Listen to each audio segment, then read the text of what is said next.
नमस्कार मित्रों। भारत के मध्य हिमालयी राज्य उत्तराखंड में वर्तमान में जिस प्रकार से घटनाक्रम चल रहे हैं, चाहे वो अपराध से जुड़े हुए हों या भ्रष्टाचार से जुड़े हुए हों, इस पर सारे देश की नज़र अब पड़नी शुरू हो गई है। सोशल मीडिया और स्थानीय पत्रकारों ने इस मुद्दे को उठाया था।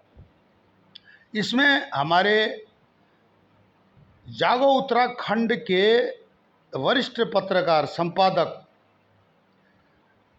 आशुतोष नेगी जी को धमकियों का मिलना, उसके बाद उनके द्वारा एफआईआर कराना और उनको जो है उत्तराखंड के मुख्यमंत्री माननीय पुष्कर सिंह धामी जी ने अपने पास बुलाना, अधिक जानकारी लेने की कोशिश करना, सच्चाई से जुड़ने की कोशिश करना, यह एक घटना ही नहीं है, संकेत हैं उत्तराखंड के लोगों के लिए कि अगर कोई आपके पक्ष में मुँह खोलेगा तो उसका मुँह बंद कराना भी हम जानते हैं। आज की तारीख में उत्तराखंड में पत्रकारों की, सोशल मीडिया एक्टिविस्टों की जो है भूमिका बहुत अधिक रही है। अंकिता हत्याकांड में हो, चाहे यूके ट्रिपल एससी या जो है विधानसभा में जो भर्तियों का मामला हो, इसमें पत्रकारों का उत्तराखंड के और साथ साथ सोशल मीडिया एक्टिविस्टों का बहुत बड़ा योगदान रहा है, जिसके कारण कि आज राष्ट्रीय जो मीडिया है वो भी एक्टिव हुई है उत्तराखंड के विषय को लेकर के। किस प्रकार से अंकिता की हत्याकांड की गई है, किस प्रकार से रिसॉर्ट्स के नाम पर माफिया और देह व्यापार उत्तराखंड में चरम सीमा पर चल रहा है। क्या यह जनप्रतिनिधियों को पता नहीं है? बहुत बड़ा सवाल है, जनता कर रही है। इसका जवाब जनप्रतिनिधियों को जनता के दरबार में देना ही पड़ेगा। केंद्र में सक्षम नेतृत्व और राष्ट्रवादी सरकार को कमज़ोर करने का यह षड्यंत्र भी हो सकता है। भ्रष्टाचार अपराध को बढ़ा करके केंद्र में जो सक्षम सरकार है, सक्षम नेतृत्व है, उसको कमज़ोर किया जाए, देश को कमज़ोर किया जाए, देश की छवि को बिगाड़ा जाए, ताकि जो हमारे पड़ोसी देश, जो हमारे दुश्मन भी हैं, चीन और पाकिस्तान का जो है उद्देश्य पूरा हो सके। वह भारत को कमज़ोर करे, कमज़ोर जनप्रतिनिधियों को केंद्र में लाए और वो जो चाहें वो भारत से करा लें। भारत का जिस प्रकार से उन्होंने अप्रत्यक्ष रूप से दोहन किया है, अतिक्रमण किया है, वह चलता रहे, आतंकवाद चलता रहे, इत्यादि इत्यादि। यह सब चीज़ें दूरगामी देती हैं, बशर्ते कि उत्तराखंड के जो आंदोलन को कोई छोटा आके या जनता की आवाज़ को उतना नहीं आके, क्योंकि जो जिस प्रकार राष्ट्रीय मीडिया, जो देश के मीडिया, बड़े बड़े मीडिया बहुत देर पहुँचे हैं।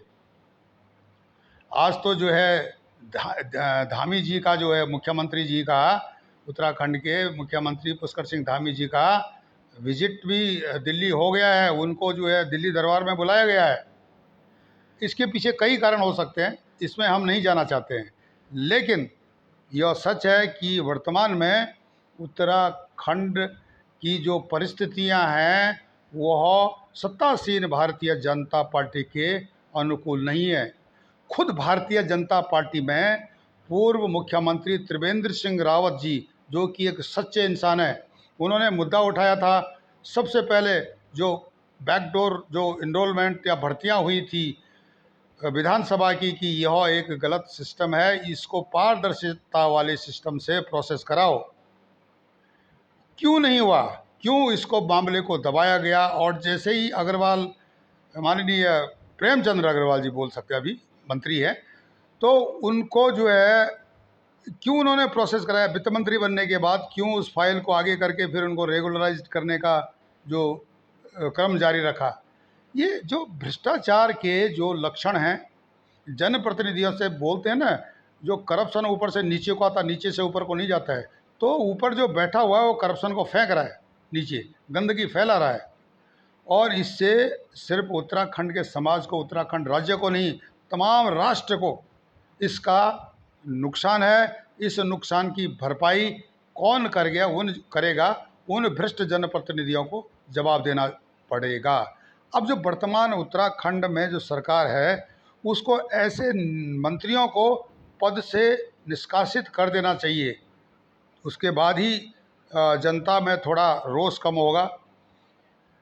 आपने बहुत बड़ी गलतियां की हैं, बहुत कुछ गलतियां की है और उन गलतियों से सीखी है। बुलडोज़र चलाना आपका जो है उस रिसॉर्ट पर जहां पर अपराधियों का अड्डा था, एक जल्दी जल्दी लिया हुआ फैसला था। यह जानबूझ करके साक्ष्य मिटाने के लिए एक फैसला था। इस बात को त्रिवेंद्र सिंह रावत जी ने भी अप्रत्यक्ष रूप से जनता के सामने बता दिया है। वे भी भारतीय जनता पार्टी के पूर्व मुख्यमंत्री हैं और उन्होंने यह बात भी सोच समझकर बोली होगी, सत्य चीज़ों को परख करके बोली होगी। इसके अलावा जो भी उत्तराखंड के पत्रकार हैं, वहाँ के स्थानीय बुद्धिजीवी हैं, उनकी नज़रों में जो बात आई होगी, उसके द्वारा ही उन्होंने जो है बात को आगे रखा हुआ है। सोशल मीडिया में लोगों ने एक दूसरे से इन्फॉर्मेशन लेना शुरू कर दिया। मैंने खुद इन्फॉर्मेशन ली जो अंकिता के विषय में, या जो बाकी जो यूके SSS के बारे में, भ्रष्टाचार के मामले में। तो इस तरह से मेरी तरह और भी लोग हैं जो सोशल मीडिया में एक्टिव हैं, उन्होंने भी जो है इन्फॉर्मेशन ली होगी। और इस प्रकार से इस डिजिटल युग में आप किसी भी पाप को आसानी से छुपा नहीं सकते हो। आपको ज़रूर जनता के दरबार में इसका जवाब देना पड़ेगा। अब इससे देश को नुकसान होगा, क्योंकि आज की तारीख में उत्तराखंड में कोई भी ऐसी पार्टी नहीं है जो कि राज्य को संभाल सके या राष्ट्र को संभाल सके। सिर्फ मोदी जी के नेतृत्व पर सारा देश भरोसा कर रहा है और सक्षम नेतृत्व के कारण उत्तराखंड में जो वर्तमान जनप्रतिनिधि विधायक हैं, उनको भी वोट मिली है। सरकार मोदी जी के ही नाम पर बनी है, ईमानदारी के नाम पर, सक्षम नेतृत्व के नाम पर बनी है। इन चोर भ्रष्ट नेताओं के नाम पर नहीं बनी है। ये कान खोल के सुन लो आप और अपने दिमाग से निकाल लो। अपने बच्चों को बता दो कि हमारा जो पद है उसकी धौंस जनता के सामने न दबाएं, न जमाएं, क्योंकि जनता आज बहुत जागरूक है। घर से निकाल करके सीधे सड़कों पर ले आएगी। जो भी आज तक इज्जत या दौलत कमाई है उसको भी आप नष्ट कर दोगे। तो यह सारी चीज़ें संभल करके जनप्रतिनिधियों को चलना चाहिए। आज की तारीख में उत्तराखंड की सड़कों पर बहुत कम जनप्रतिनिधि बाहर निकल रहे हैं। कांग्रेस चुप है, इसलिए कि कांग्रेस का भी पाप है। उत्तराखंड की जनता बोलती है, मैं नहीं बोलता हूँ ये चीज़, ये जो है उत्तराखंड की जनता बोलती है कि कांग्रेस भी इस पाप में शामिल रही है, क्योंकि कांग्रेस के समय में भी यह पाप होते रहे हैं। और आज अब इसका घड़ा फूटा पाप का तो यह सबके सामने दिख रहा है। और इसका खामियाजा कौन भोग रहा है? जो दिल्ली में बैठा हुआ है या जो उत्तराखंड में ईमानदार जनप्रतिनिधि काम कर रहे हैं निस्वार्थ रूप से, वही ब्यूरोक्रेट्स जो रात दिन मेहनत करते हैं, और जो घोटाले करने वाले ब्यूरोक्रेट्स भी हैं जो कि उन भ्रष्ट जनप्रतिनिधियों का साथ देते हैं। जनता जाग रही है। इसके बाद क्या होगा, वे जब ब्यूरोक्रेट्स, वे जनप्रतिनिधि बात को समझ सकते हैं। ये सच्चाई है, ज़मीन की सच्चाई है। युवा भड़का हुआ है। उत्तराखंड की जनता आक्रोश में है। अंकिता हत्याकांड ने तो पेट्रोल का काम कर दिया है। उससे पहले जो राष्ट्रीय कार्यक्रम था चोरी का, घोटालों का, वो तो चल ही रहा था। अब जितने रिसोर्ट हैं, अभी क्यों ताले लगे इन पे, पहले क्यों नहीं लगे? ये सारी चीज़ें जनता पूछ रही है, मैं नहीं पूछ रहा हूँ। अब क्यों पत्रकारों को धमकियाँ मिल रही हैं? कई पत्रकारों को धमकियाँ मिल रही हैं, लेकिन वो इस चीज़ को दबा के रखना चाहते हैं। वो नहीं चाहते हैं कि इसको आगे लाएं।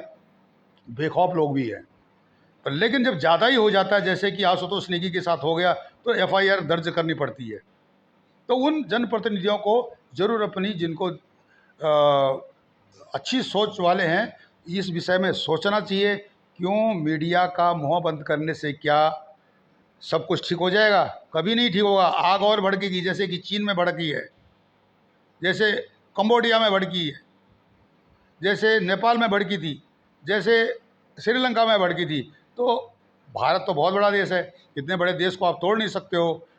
राज्य को तोड़ करके केंद्र को आप कमज़ोर कर सकते हो। इसलिए जो नेतृत्व जो है एक साफ सुथरा चाहिए। आज की तारीख में सिर्फ उत्तराखंड को ही नहीं है, पूरे देश के राज्यों को।